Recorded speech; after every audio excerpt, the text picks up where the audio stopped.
This is the morning shift. It's always exciting to have a guest in the studio. Woo! But this guest in particular is a standout performer. Not only speaking from experience as a former All Black, but Lived experience. hits different. And it's an absolute treat to be able to call this man one of our friends, part of the Shifters whānau. A product of Wellington. We're going to get, and absolutely a product of Wellington. Rongatai? Oh! There's no way you gave me that. There's no way that you gave me that. Hardy Salvik and every time, but bro, it's Dopsy. Hoorah, baby! Wellington College, come on! Here it is. Ladies and gentlemen, welcoming into the studio, Lima Sopoaga. We call him Sops. Sops, welcome on in, bro. We gotta say, ex-All Black and Super Rugby champion winner as well. True Can't that, just yeah. let him have the high school stuff. got the chip. He's an ex-professional. Oh, Bro, so welcome good in. to be here with you boys. Epic. You've got we've had an awesome month ahead of us when it comes to this tour with the All Blacks. Oh, mate. You've got some pretty exciting news. You're about to head over. Yep, about to head over next Monday. Jump on the plane straight to Joburg in time for the first test at Ellis Park. Damn. It's actually a pretty full circle moment for me because that's actually where I made my debut for the All Blacks. What a debut. So as it well. kind of feels like it's coming back around and get to tell some cool stories about the boys and, you know, the history of the game there and how cool it actually is and the cauldron that they're going into. So, yeah, pretty excited. Let me just quickly, can we start at Ellis Park? Like, you have played there. I've been to an All Black game there. These two haven't managed to go there yet. How do you explain, because I can't explain, going to a game in South Africa for a test, let alone Ellis Park. How do you explain that energy in that stadium? It's different, eh? Oh, it's different. Like, you boys have experienced Eden Park, right? And you can feel that emotion that's there, obviously, as the home team. But when you're the away team and you're at Ellis Park and there's 60,000 green jerseys in that stadium and they're on top of you and you're riding the bus in and, you know, people are throwing stuff at the bus and they're pulling fingers and Straight like up. you got old ladies like going like this to you, giving you the like they're gonna, you know, like slit your throat type of thing. And it's just, yeah, it almost feels it's like you versus the world, you versus South Africa, and you've got like the guys next to you, black jersey, and it's like that's all you got. And We got. yeah, that's all we need, you know. So But that's so. Cause do you think the timing of this is the most perfect timing for an All Blacks team? Because you think about it, it's like it's the first outing that they're kind of having as this new kind of a product, and one, the coach, but also the style of rugby that they're going to play. But to your point, is when you travel, when you go through the fire together, that can build this team sort of buy-in that you can't get when you're playing in Wellington and Eden Park. Like, you have to go into the jungle and you have to figure it out on your own. I think this right here, if we go and win the World Cup next year, I think it comes from the scars that we get on this team. Galvanized. I think this brings them together more than... I don't know if there's a better way to bring this team together than a trip like this. Do you get that feeling too? you're exactly right, Brock, and you're right in the sense that when I've toured with, you know, Super Rugby teams or the All Blacks, you get to go and be in these places for 2 weeks, 2.5, 3 weeks. But this, to be there for 6 weeks, you know, you're rooming with different dudes. You're starting to connect on a deeper level. You know, you share rooms. So, you know, you're learning about each other's kids, about their wives, you know, what they like, You're what they figuring don't each like. other out. You know, and then you start to become bonded by something more than just rugby. It's experience, you know, like a lot of those guys, I see them, they went to Robben Island, you know, where Mandela was, and all those kind of experiences of seeing those types of things, seeing, you know, a beautiful country like South Africa, but also seeing like the poverty and different things like that we would never see. It changes your mind and it maybe changes how you look at rugby and how you look at the world and how you look at yourself. So that can only make you feel stronger and better and more grateful for the opportunity you have of donning the black jersey. When it comes to reps, and I know Jordan talks about this quite often, like the more you do something, the better you get at it. What type of things will, I guess, Coach Dave Rennie be looking at from a squad standpoint over these 6 weeks? What type of things will he be trying to get into the rep? Like the things that the boys will find comfortable in 6 weeks' time. What are the things that Dave Rennie brings to a team that he'll be trying to just install in them that they'll do over and over and over again in that locker room? I think first and foremost, it's the continuation of that culture that they have built in recent times. And I got to see it from the July Test series, and we're seeing it as they've gone to South Africa. So that's the first thing, which I think is the most important, is how can you get everybody rowing in the same direction? And so that's the most important. And then alongside that comes combinations, comes timings, comes X's and O's, defense systems, scrum, maul, line out, all those things that you need to be really good at rugby. And so that will come with time, and with the 6 weeks we'll see a real clear development of their systems, of how they want to attack, of how they want to play, of how they want to defend, because there are chinks in the armour of the All Blacks right now that they won't be happy with, and then they'll say that themselves. But this time together allows them to build each and every day. They're with each other 24 hours a day for the next 7 weeks. You know what I'm saying? So it's going to be a really awesome time to see where they finish up after the 7 weeks. I think when you look at World Rugby at the moment, you look at the position that we're in, we're kind of getting our mojo back a little bit. But I think it's probably time as All Blacks fans for us to embrace this kind of era that we're in now, where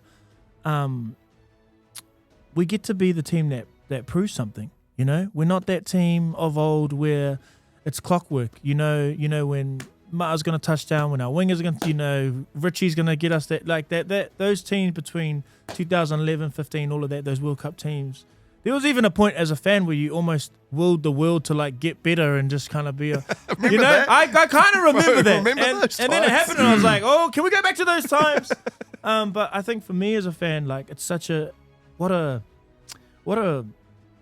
great moment for us to go to what feels like the Lion's Den, which is this country of South Africa, and have these midweek teams that all those young players that are getting their debuts, they want to tell their grandkids they beat the All Blacks one day, so they're going to go that extra 30%. They're going to be faster, strong, and their job is to beat us down in the week, and then, we get the big test. Where do you think the opportunity is for us here to, because you actually think we're going to win the series, eh? 1,000%. And I know we all say that. I'm going to say that blindly, always. I don't care who, but put the Avengers against the All Blacks. I'm going to put us on our day. I don't give a damn. But where do you see what gets you excited? Because a lot of rugby media, and I say this, I've seen them say it respectfully too, but I don't know if All Blacks can quite get through it yet. But where do you see the opportunity? Oh, I really see it as it really is backs against the wall type of stuff, where no one believes, where no one thinks that we can do it. Everybody's saying South Africa's too good, they're too strong, their team is too deep. They've had 50 odd people use different players over the last year or whatnot, don the green jersey. And for me, and seeing how the team's moving, that energy, that want to prove something to the world, to get us back on the top of Everest, and we're coming to get it done, and I can't wait. And I believe we're going to get it done 2-1. Brick wall, baby. That's what I believe. 2-1. We will drop a game, I reckon, but I believe wholeheartedly We'll grab All Blacks do it 2-1 in South Africa. There's a couple of things that I get Ban on business. super excited about in this. One is we get to teach our kids what it used to be like back in the days we used to get up at those 3 a.m. 3 a.m. times. One eye watching the first 10 minutes. That's it, dozing off, and then the haka starts, and you're like, oh, who are we on, kind of Yeah. thing. So that excites me. Secondly, you talk about a culture of winning, but also with the backs against the wall idea. You were privy, sorry, I'd have to giggle at that. You were privy to a backs to the wall moment with the Warriors over the weekend, where they're up against the top team. This is a team that they've really failed to nail at times, and this moment that they capture at Go Media Stadium as they come out, they do that haka. It was a moment that you got to experience firsthand as well. Can you see any comparisons? Can you see any kind of bringing a team, a culture, bringing it out of you and going, you know what? It don't matter who turns up in front of us. You may have depth, you may have this experience on the field, but it ain't going to work tonight because we are here and you're not going to beat this team. Yeah, 100%. And shout out to Waz, man. Straight up, that energy, that moment there. Fisher Harris, Aaron Clark at the front, all of them, even the Aussie brothers banded together. Yeah, that's the type of energy that I reckon they'll have when they go into Ellis Park for that first test. They'll know that the country is behind them, that there is a sure. storm coming. You know, there's a storm I'm coming, hyped by the way baby, you're talking. and we are the storm. You know what I mean? It's coming, Clap and hands. that black wall is coming. I believe in the team. I believe in what they've and the coaches, and it's gonna be fireworks. But to your point, Mark, yeah, there's that energy that we felt in the weekend, and what a blessing it was to be at Go Media Stadium to support the Wires. But yeah, it's that energy that we will need, and I know it's that energy that we'll get from the boys heading into game one. Bro, I'm loving this sharing, but I'm hyped. Brotherhood, I'm hyped. I want to give you a chance to put your mystic hat on, be Lima Sopoaga and hit one from deep. Pause. Maybe outside of Adi, because I think we know that Adi is going to do his thing over there. Who's going to be the guy during this series where it's like, oh no, this was his moment. He made the most of his moment. Peter Lakai. Damn. Didn't blink. I Peter like Lakai. that. Why I Peter think- Lakai?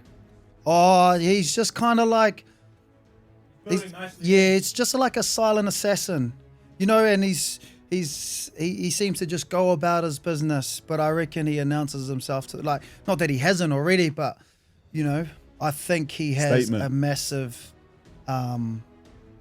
massive few tests ahead of him. You know, touch wood, he stays injury free, and he's ready for that first test. And Renz has already picked his first test. We know that he's already picked the team for the first test.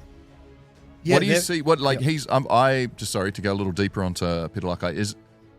I'm going to go ahead and assume he's probably our best ball carrying forward when I think about him and the play that he's shown us so far. And there seems to be a moment, and you'll be able to talk to this, where a player is really, really, really good in super level, but then takes a little bit to take that step forward in the international stage. It feels like even early on in our games against the Super Rugby sides, he's starting to take that step where he's confident. Okay, I belong. This is that moment. For you talked about your debut, Ellis Park. Like, when was the moment? Do you feel a click where you're like, okay, I do actually belong here? And is that something that a player has to work through? Yeah, I guess I had no time to figure that out when I You were first thrown in. when I first debuted. You know, like Sink or swim. I had 0 tests next to my name when I walked down that tunnel at Ellis Park and out onto the field. So I just had to figure it out. But for Pete and what I've seen from him is, like you said, Mark, it's perfect. He's growing into his game, and he's, you know, time in the saddle was such a massive thing. And yeah, when you ask to pick one player, it is Peter Lakai for me anyway. I think he's building nicely.